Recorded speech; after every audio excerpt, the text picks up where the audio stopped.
в аренду помещения Тартуской тюрьмы и принимать до 600 заключенных из Швеции. Законопроект уже направлен в парламент. Несколько камер планируется оставить для местных нужд, для вытрезвителя или краткосрочного ареста. Эстонские силовики указывают на риски такого сотрудничества. Peamised murekohad, mida meie näeme, on see, et Eestisse ei saabuks äärmusluse või rahvusvahelise organiseeritud kuritegevuse seostega inimesi.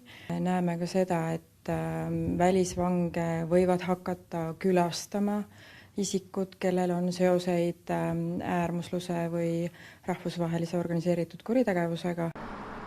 Благодаря соглашению со шведами Эстония надеется получить дополнительный доход в размере не менее 30 миллионов евро. Me pigem ei võta vastu ka selliseid kinnipeetavaid või võtta vastu selliseid kinnipeetavaid, kes siis on naised, lapsed vanuselt, tegemist on siis kinnipeetavaga pigem selliste isikuvastaste kuritegude eest karistatud, narkokuritegude eest karistatud inimesed, kellel puuduvad sellised võrgustumise tunnused, et kes ei tohiks kujutada siis märkimisväärset ohtu nagu Eestile tervikuna.